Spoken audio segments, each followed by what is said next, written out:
Good morning. I can hear that the coffee's taking effect. In case you haven't noticed or seen, there is coffee in the back. Please help yourself, not only now but throughout the day. My name is Victor Manjarrez. I am the project director for the Center for Law and Human Behavior here at the University of Texas El Paso. I'm also the principal investigator for this grant that allows us to bring the symposium series on it. I am very honored and happy that you would actually spend part of your day to be here with us. I'd like to tell you a little bit about the symposium series to give you some background, how it's developed, how we come up with topics, and how we actually got to this point today. The symposium series is funded by DHS Science and Technology Office of University Programs through the Borders, Trade, and Immigration Institute at the University of Houston. Our grant allows us, when we wrote the grant up, was try to close that gap between what's being done in research with practitioners. With the idea is there a value that we can bring to both sides? And this idea occurred to me about 2 years ago when the opportunity came up. And some of you may know, I retired from government service with the Department of Homeland Security. And I wish I knew then what I know now in terms of what's the realm of possibility, in terms of what's being done out there, who's are looking at things, what kind of research is being done, what questions are being answered. So with that in mind, the idea was to hope to bring some value to the practitioners that are here. On that. And if you would, for our international guests that came here to be speaking, could you raise your hand if you're part of a U.S. federal law enforcement agency? Thank you. Could you raise your hand if you're part of a state law enforcement agency? And could you raise your hand if you're part of a local entity? On that. How about the non-government organizations? Okay. Thank you. And that the researchers out here coming out here, they're here actually as part of another conference.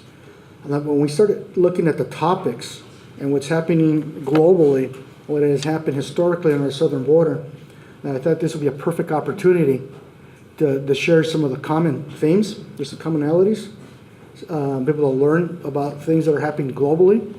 In their stay, hopefully they can actually learn a little bit what's happening in the El Paso area, on that to kind of help put things into context on that. So we're very happy to have everyone here for this.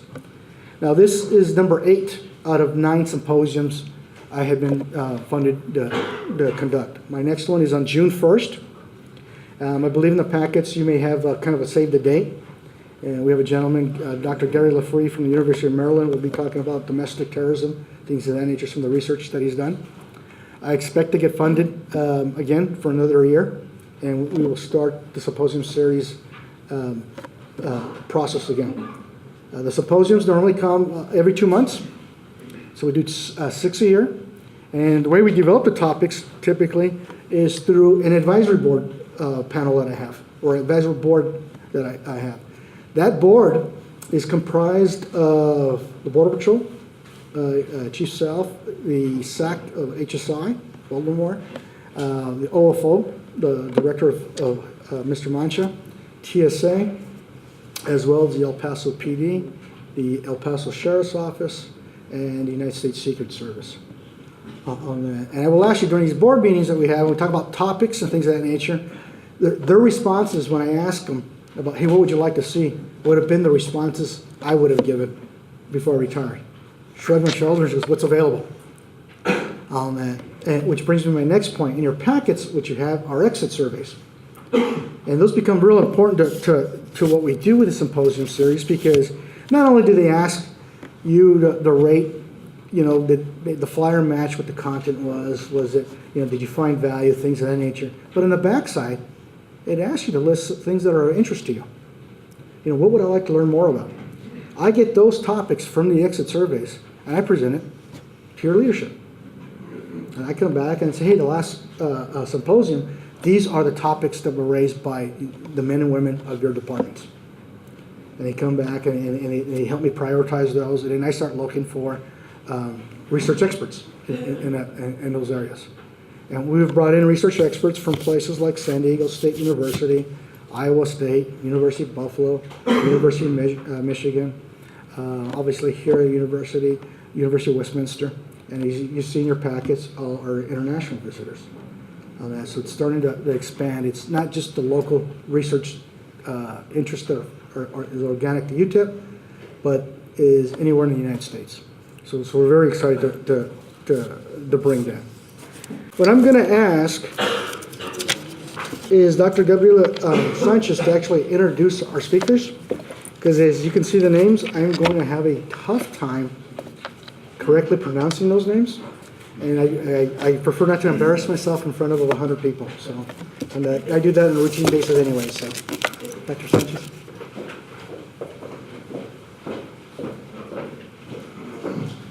Well, good morning, everyone. We are very excited that all of you were able to make it, and that we are, in the company of such a great variety of agencies and people from all over the world.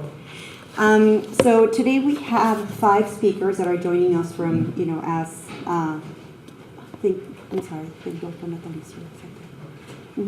that are joining us this morning. So, of course, their names are included in the program.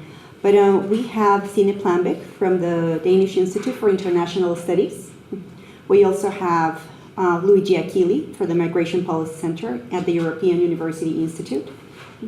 We have Peter Tinti from the Global Initiative Against Transnational Organized Crime. We have Angie Misbeck, who is with the Anthropology Department at Monash University in Australia. She is on her way. As you can imagine, coming all the way from Australia implies, a few challenges. And lastly, we'll have a presentation here from UTEP by yours truly from the National Security Studies Institute. Thank you so much for joining on this morning.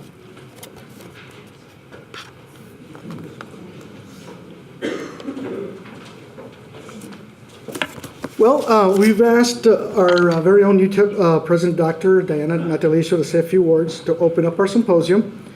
But before I do, I'd like to tell you a little bit about her. Most of you in the room know that Dr. Natalicio has been a community pillar. She's been our university president since 1988. If not mistaken, she is the longest serving president of a major research university on the planet. Okay. I didn't say that, ma'am. Some of you actually may have heard that in 2016, Dr. Natalicio was also named the Time Magazine's list of 100 most influential people. And most recently, they made a list of Fortune's list of the top 50 leaders. And those are all very public, and those are the things that most people would know. But I'd like to tell you a little bit something about her that she probably doesn't say a whole lot. Most of you may not realize. But she has a very strong passion and commitment to our students and to our community in providing quality higher education.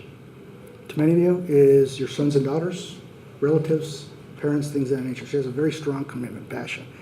I suspect when she goes to sleep, she's thinking for the best of for our students. And I suspect when she wakes up, she's looking at how can we better serve our students on that. And it's just simply amazing. Her actions are geared to that end every day. In an era where public service and commitment is not always appreciated or even practiced, she's setting the gold standard for all of us. On that. So I am very honored to introduce to you Dr. Natalicio.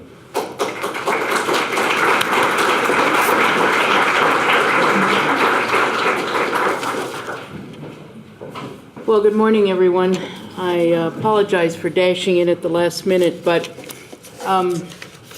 despite all these honors and recognitions, I was totally defied by the asphalting of Stanton Street, and I was trying to get from my house, which is only 6 blocks away, to the campus, and I think I drove about 10 miles. I don't know how far I drove, but I kept going around in circles and never quite got here. So it doesn't matter how very important you are when you're in your vehicle trying to figure out how to get to the campus, right?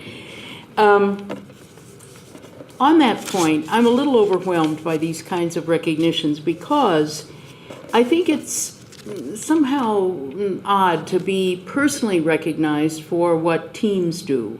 And this big UTEP team has just been an amazing group over the past years. People have worked really, really hard to try to achieve what is a very courageous goal in higher education, which is to take on the status quo. The fact is that higher education is a very elitist proposition in the United States of America today, unfortunately. And so if you look at bachelor's degree attainment by socioeconomic quartile, so you look at the quartiles, 4 quartiles, socioeconomically, if you look back to the 1970s, only 6% of people in the lowest quartile, socioeconomically, attained a bachelor's degree, 6%. That compared with 36% in the highest quartile. Fast forward 40 years, now in the lowest quartile, we've gone up from 6% to 8.8%. In the highest quartile, we've gone up from 36% to more than 70%. So what's happened in our society is that education, higher education, has divided us more than it has served to bring talented people together around a common cause. And that's a big concern for those of us here in El Paso and at UTEP because our space is that lower socioeconomic quartile. That's the student population we serve. And as a result of that, we have a very special responsibility to challenge the way things are done in higher education generally, and to take on some of the sacred cows that prevent low-income students from having an opportunity. A big one is cost, right? Low-income students have a hard time affording higher education because tuition has gone up so dramatically. It's gone up at UTEP, but it's gone up far less at UTEP than it's gone up elsewhere. Our tuition today per year is about $7,300. We're in a group of universities in Texas, public research universities, and we are $2,000 lower than the next lowest in our group, and we're $5,000 lower, and we're all public universities now, $5,000 lower than UT Dallas, which is a peer institution. But UT Dallas serves a population whose median income is around $120,000 a year, and ours is around $30,000. So there's a big gap there. We can't raise tuition when the state decides to reduce state appropriations, which is what's in fact happened to all of us. Some universities can just raise tuition like a counterweight and say, all right, state appropriations go down this much, we raise tuition that much. We can't do that because we know that it'll price our students out of an education. And so one of the things we've worked hard on is affordability. We think it's very important. We don't think people ought to be denied an opportunity because they don't happen to have money. Because we don't believe that all those people in the highest socioeconomic quartile are the smartest people in our society. We don't believe that. I hope you don't believe it either, because it's absolutely not true. There's so much talent in the lowest socioeconomic quartile, and it's being squandered because people don't have an opportunity to develop it. And so we're here to try to make that happen, and it takes courage because you got to take on sacred cows like ACT and SAT tests. We don't believe in them. Why? Because we've done the data. We've looked at people with low scores and high scores, and we've compared their performance at UTEP, and it doesn't predict who's going to be successful and who's not. And I'll bet you know a lot of people who have low scores on those tests, but they do great. Why? Because those tests are now part of the problem. Because highest socioeconomic quartile people do all sorts of preparation. They get tutored. They get to go in special programs because their parents can pay for it. And so it's not unusual to hear about students at some universities that are spending thousands of dollars to get ready to take an SAT test. Well, that means that the system isn't working the way it should work. It isn't identifying talent in the way that it should.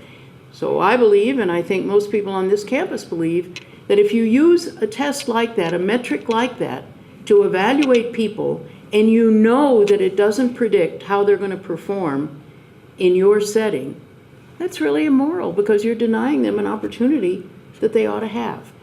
So that's the kind of sacred cows that we're constantly trying to take on. We also take on graduation rates, because what do they measure? College graduation rates. They measure how many students who start at one university and finish their degrees at the same university within 4 years. That's what a graduation rate does. Who does that now? Well, mostly people with money, right? So the private elite schools always end up with high graduation rates. Public universities tend to have lower, for a couple of reasons. One, because many students are employed while they go to school, and a lot of other things like that. But the other thing is that if you don't start and complete your degree at the same university, you don't get counted at all in the graduation rates. So if you transfer from El Paso Community College to UTEP, we can't count you. 70% of the people who graduate from UTEP don't get counted in our graduation rate. What kind of measure is that? Well, it suits very well those private elite universities, but it doesn't suit the kind of university we are. So it doesn't really say anything about the quality of the work that we do. So these are the kinds of challenges that have fired us all up at UTEP, because we believe we can change this paradigm. We can do something different. And so we're working really, really hard to do that. Part of our mission, in addition to creating opportunities for young people in this region who historically didn't have them because of their socioeconomic level, because they were discouraged. When I became president a long time ago, as Vic said, long time ago, we went to high schools that had not sent us a single graduate in this community. And you say, well, we're here. Why wouldn't you? Well, you know, these children aren't really college material. What does that mean?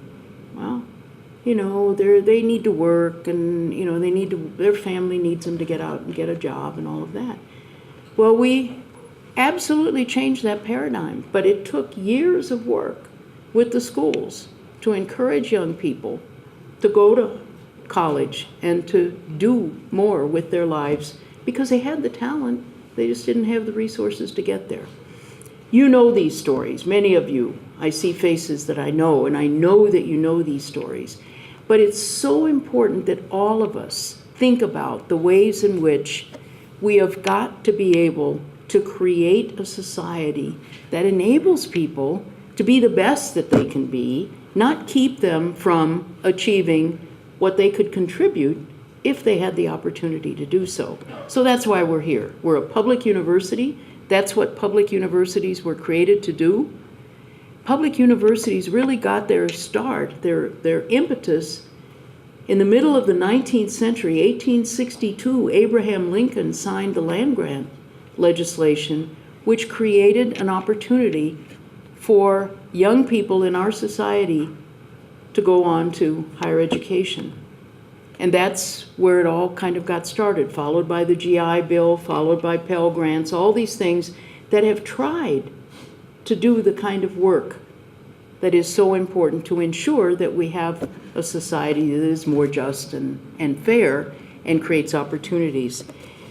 One of our other missions is to reach out into the community and do the kind of great work that Chief Manjarrez and others are doing to ensure that we conduct research, because we have smart people on the campus, smart like you, who can come together around research and ideas and help inform the work that we do on the campus in research, so that we can better perform whatever responsibilities we have, whether they're as faculty members or whether they're as practitioners, whatever it might be. All of us need to be smarter about the way we do our work.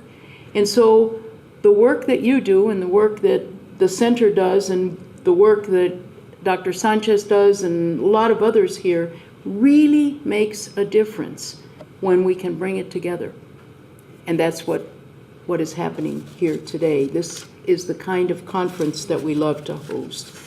So I want to thank each and every one of you for the work that you do. You do every day, whatever it is that you do. I want to thank you for taking time to participate in this meeting, this conference that enables us to bring people together. None of us has time to do it, right? But we have to do it. We have to come together, to work together, to join our expertise in a common effort. And that's what brings us all together. I want to thank the international researchers who are here. We thank you for taking time to travel to us and to be with us, to learn more about us and this exciting region in which we live, to get to meet the people who are part of this region and very much a part of the fabric of everyday life here. I want to thank you for sharing your expertise, because the perspectives that we bring from elsewhere really enable us to see ourselves in a different and new way. And that's very important too. One of the things we try to do at UTEP is to expose our students to international perspectives. Many students from modest income backgrounds never have traveled. They've not gone anywhere. So study abroad is really pretty important for them. It gives them a perspective on the world that they wouldn't otherwise have. It gives them the confidence to know that what they're doing has much broader implications. And so I want to thank especially, again, Chief Manjarrez for everything that he's done to bring a very, very real perspective to the UTEP campus. We've loved having him with us. He's never shy about expressing his views and ensuring that we stay real, and we appreciate that very, very much. I also am very, very proud of the faculty who have worked in the Center for Law and Human Behavior, because it is an extremely important part of UTEP's mission to add value to whatever work it is that we do here. The topic of this conference could not be more important. We're hearing about it more and more every single day, and it's just critical that when we engage in the research that is ongoing on this campus, that it's relevant, that it's well-informed, and that it is done by people who are truly committed to the mission of the University of Texas at El Paso. So we thank you for being here this morning. I know you're going to have a great conference, and I thank you all for participating. Thank you very much.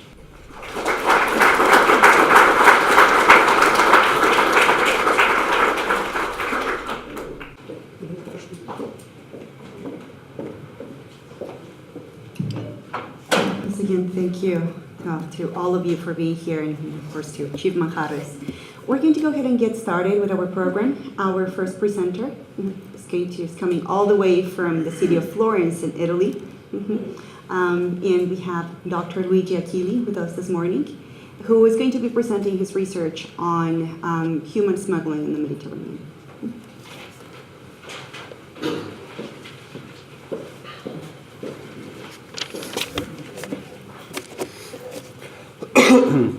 Hello, everybody. Thank you very much for being here today. Let me tell you that it's really a great honor for me being here, so I would like to express my gratitude to Chief Manjarrez, to all of the PASO staff that made all this possible, and also to Gabriela Sanchez that suggests my name. Well, I don't know whether she will be equally happy after my presentation, and especially to you all for coming. As a scholar, it doesn't happen to me, at least to me, often to present to an audience of practitioners, so people that they actually deal with what I speak about. So I speak and you do facts, actually. So I would be really interested in to know your opinion and to see whether there are similarities with what you see every day during your job, at least some of you, and what I'm presenting on the other side of the ocean, so in the Mediterranean Sea. But first, let me ask you, how many of you is familiar with the so-called migrant crisis in the Mediterranean? Can you raise your hands? Okay, so not many of you. Well, that's very good, because you won't fall asleep. Not all of you, at least. So, as you know,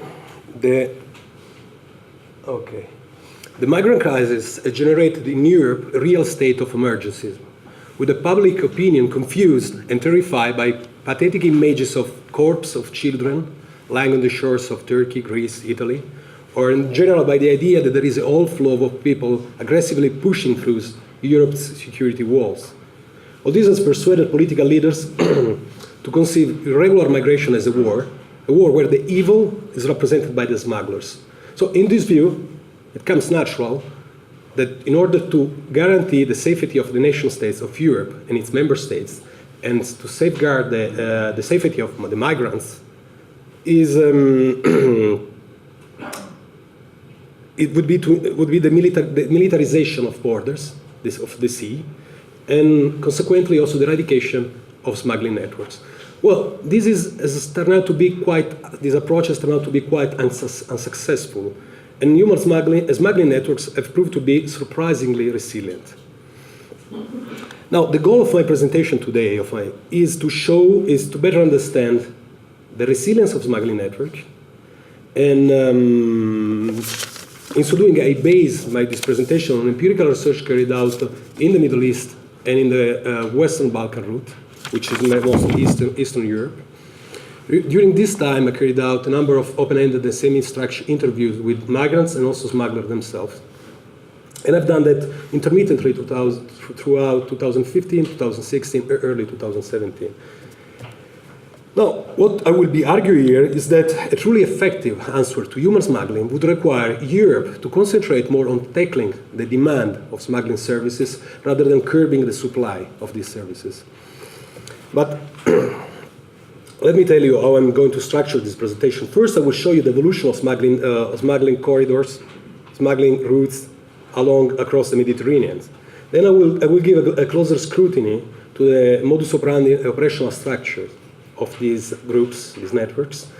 And I will conclude by looking at the main shortcomings of the current EU approach to smuggling networks. Now, smuggling networks smugglers channel migrants along three major sea routes to Europe.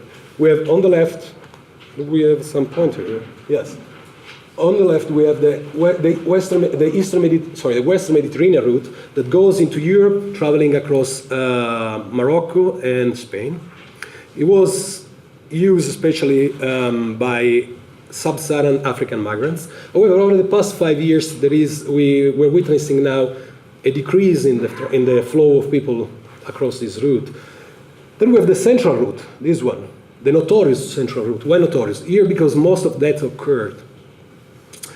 This route has registered a peak of arrivals over the past 15 years. Around 630,000 migrants between 2011 and 2016 have reached Europe, mostly Italy, using this route. This route is based out of Libya and travels across to Malta and Italian shores. Now, I say that was notorious because a lot of that occurred. Indeed, I mean, between 2011 and 2016, something like more than 13,000 people died in their attempt to perished their life in the sea in their attempt to reach Italy. Well, now, this is just a very rough number because it's very likely that the number is much higher because if we consider the bodies that never turn out, and those who died in their attempt to cross the Sahara Desert. Finally, we have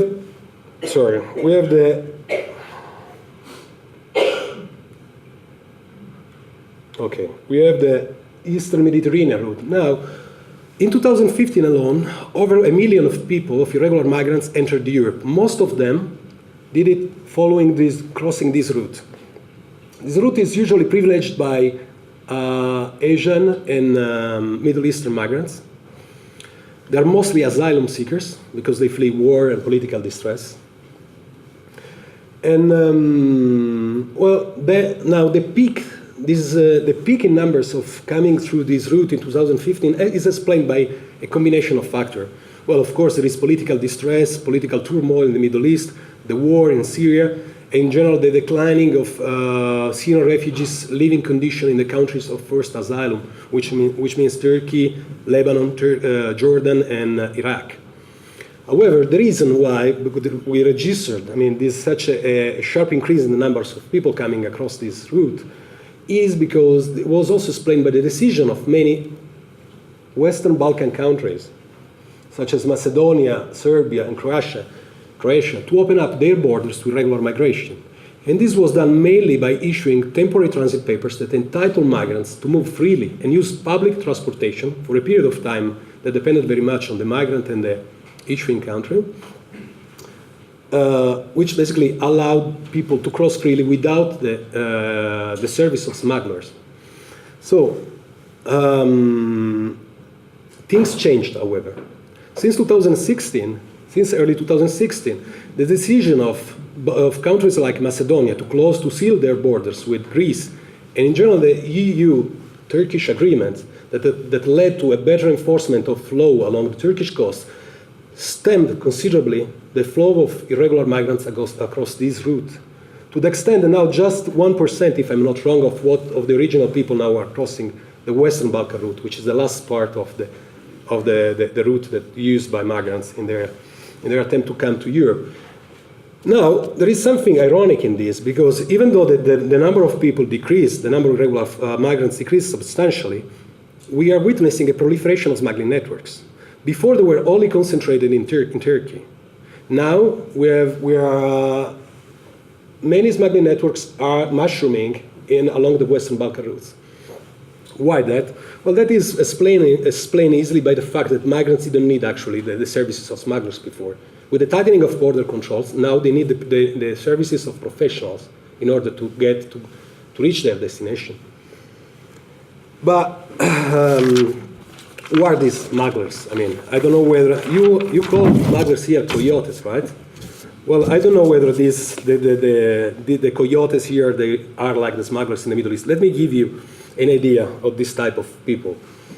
Well, according to political authorities, many journalists, not all, luckily, and border authorities, many of them, smugglers are the cruel and reckless criminals who doesn't hesitate a second to toss their human cargo at sea in order to avoid detection, and in general, they just privilege profit over anything else.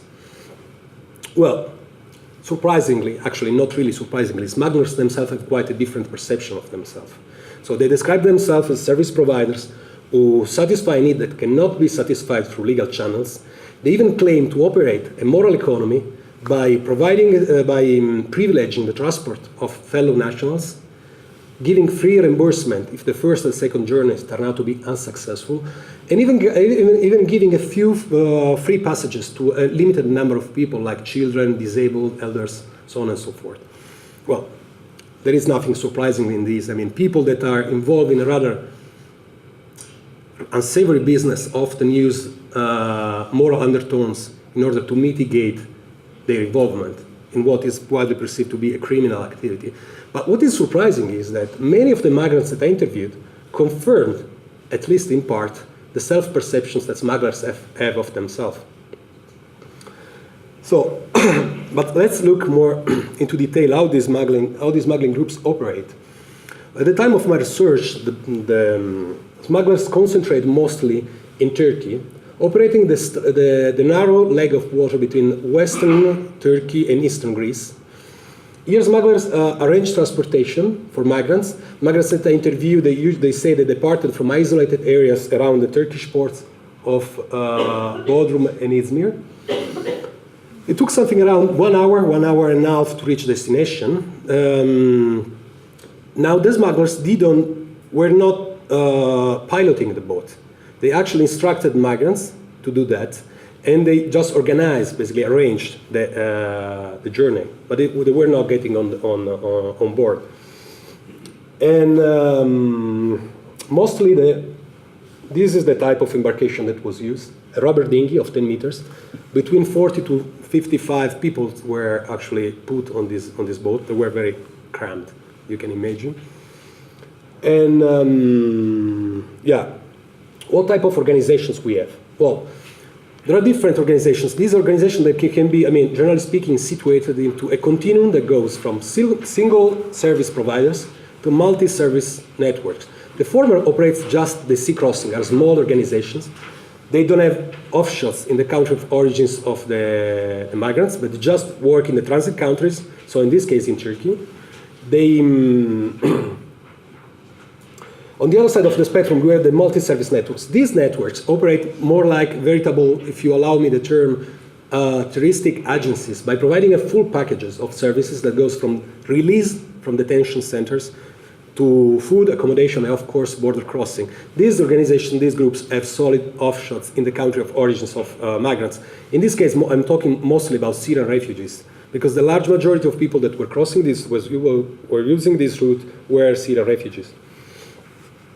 Then let's have a look at the organigram. Okay, this is just an idea of the organigram. They are not all like that, but generally speaking, we have the top men, we have the recruiters.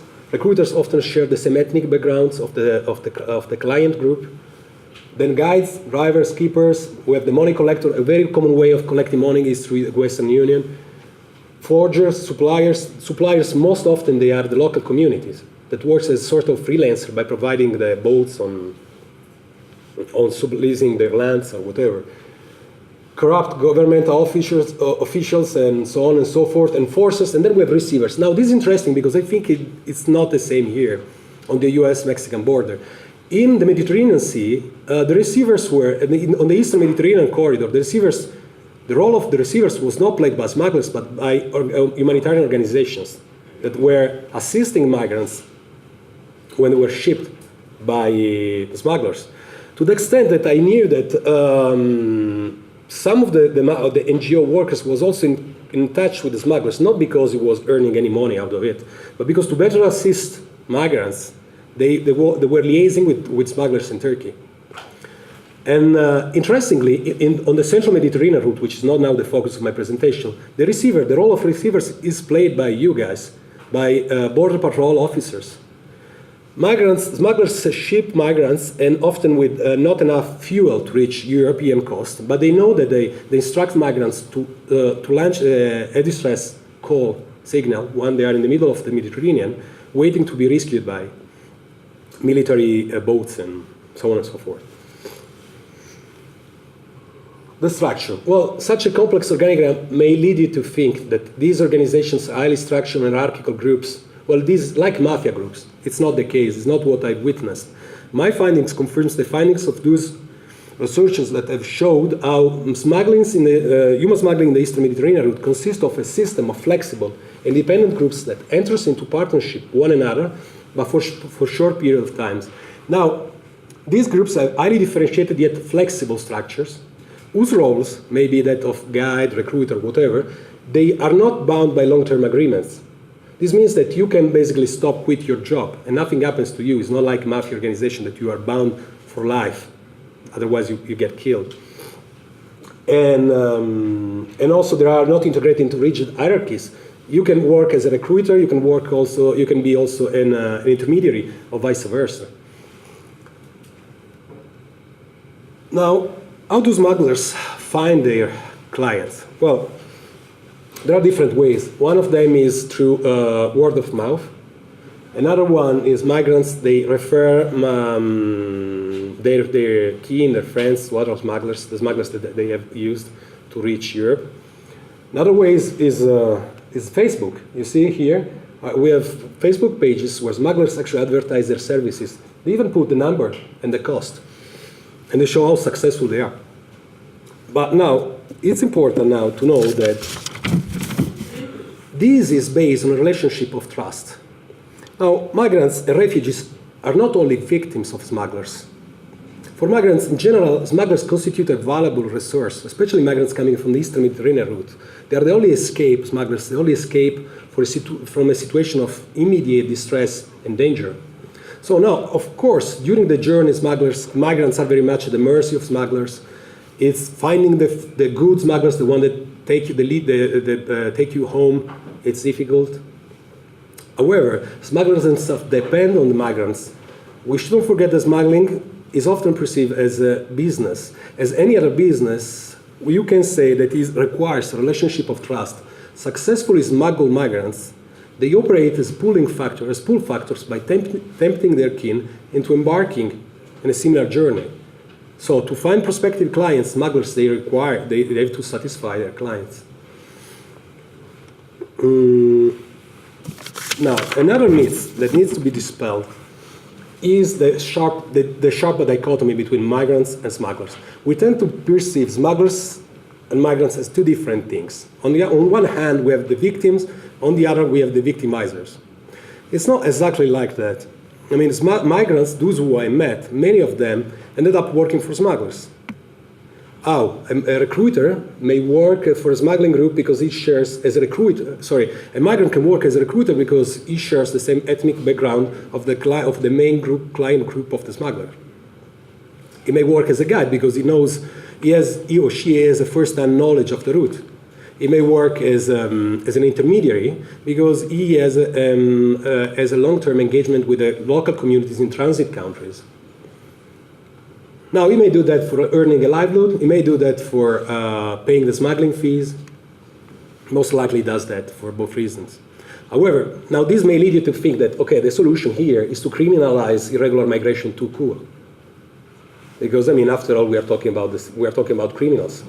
It's not exactly this the point. I mean, criminalizing is more than being the solution. But the solution, the cure, is actually the cause. Because my and other researchers have showed how a protracted condition of illegality is often the cause behind this blurring of roles. So let me give you a story. There was this guy, Firat. He was a Kurdish guy. I met him in Igoumenitsa in Turkey. This guy was working as a guide and also as a recruiter. He originally was a migrant. He fled from Iraqi Kurdistan.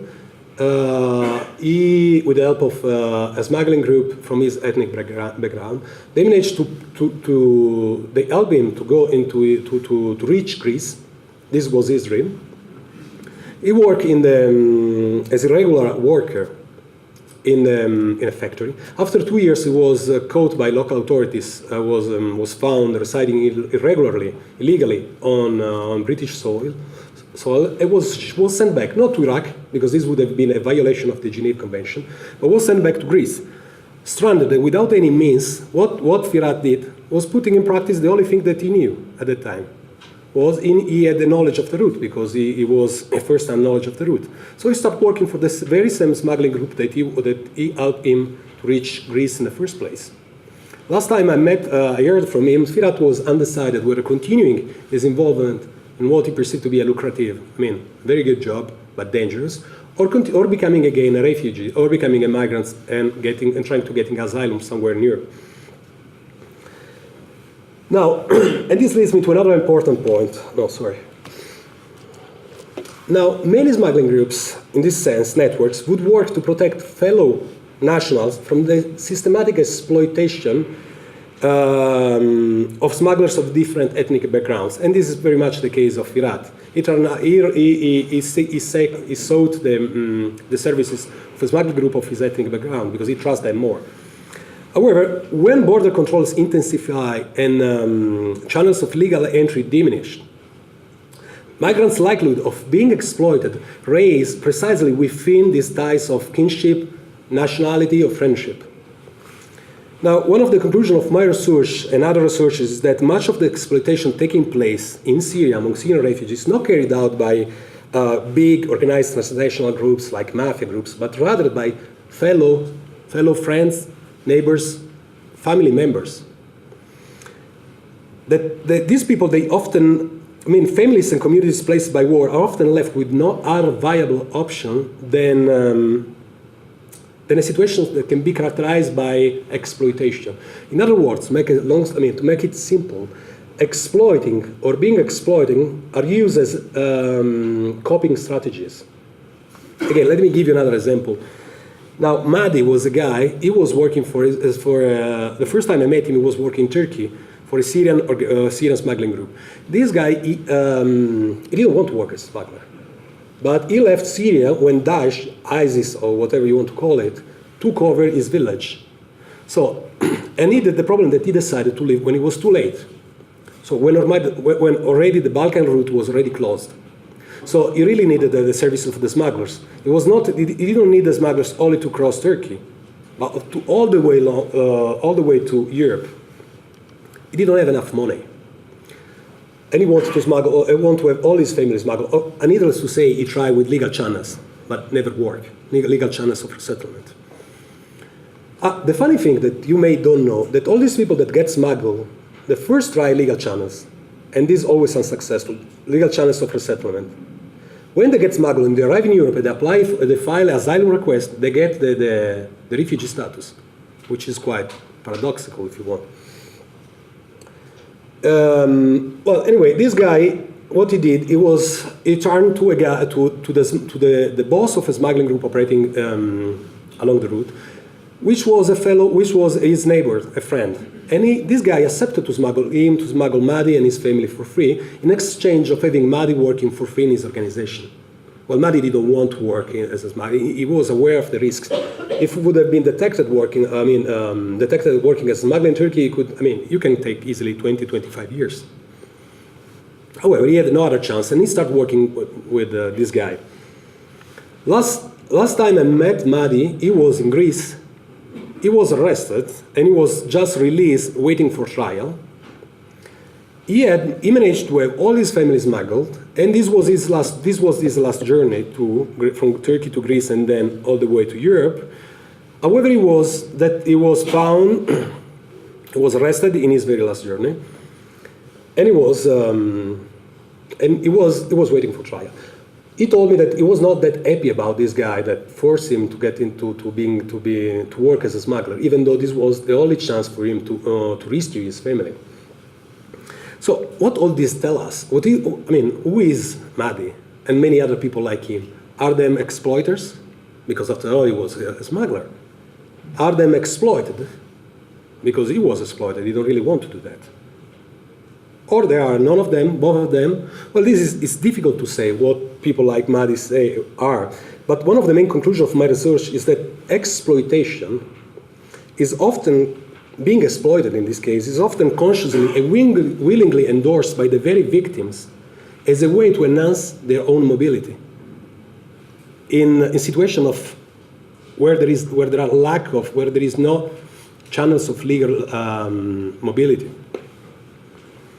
So, to sum up, empirical evidence collected on the Eastern Mediterranean corridor shows that, first of all, smuggling network consists of a system of independent and small organizations operating on a small scale and in a short time frame.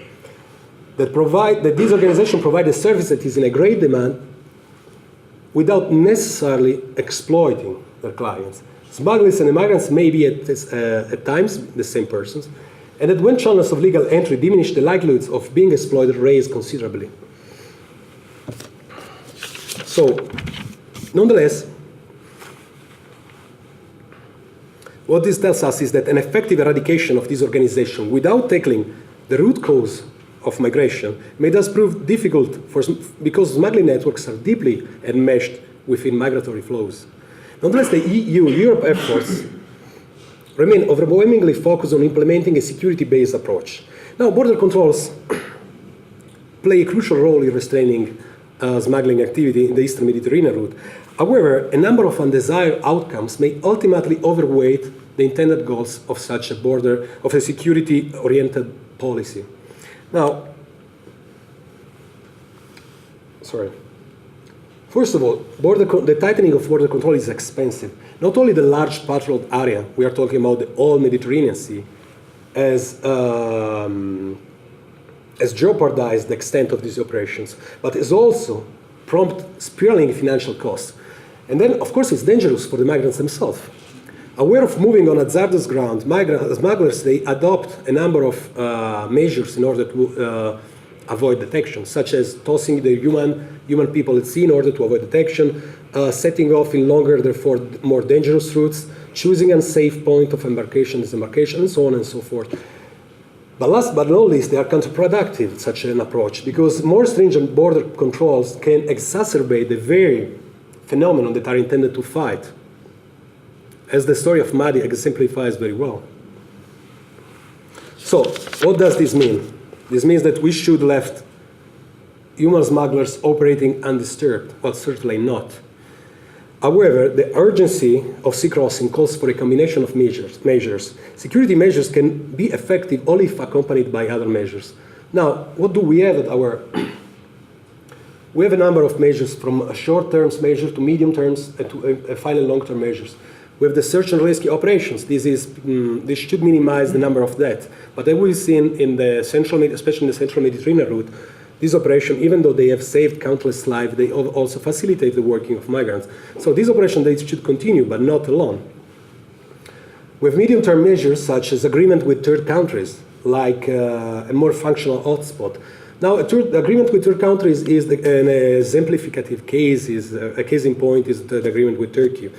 Now, it's very problematic because it can be very effective at the short term, because considerably stem the traffic of people, the flow of people along the route. But on one hand, like in the case of Turkey, increase the number, facilitate the proliferation of smugglers, because migrants are now in need of professionals to reach their destination, and also makes states dependent on third countries. And sometimes you don't want to be a bedfellow of countries like Libya, for example. The Italian government made the agreement with Libya at the time of Gaddafi. And we very much increased our dependency on Gaddafi, only on Gaddafi's Libya. Now, the very decisive steps toward a more radical solution to the current crisis demands more radical solution. One of them is, of course, a political resolution to the Syrian conflict in the case of the Eastern Mediterranean route. Anyway, their point here is we should tackle the demand of smuggling services. So tackling the root causes of migration rather than focusing only on smuggling networks. Another important point that has been sidelined so far when it comes to Mediterranean Sea is the opening of legal avenues, legal channels of resettlement or legal channels of entry to Europe, or enforcing existing one, and such as family reunification, university fellowship, so on and so forth. Well, and that's all for now, for my presentation. So thank you for listening.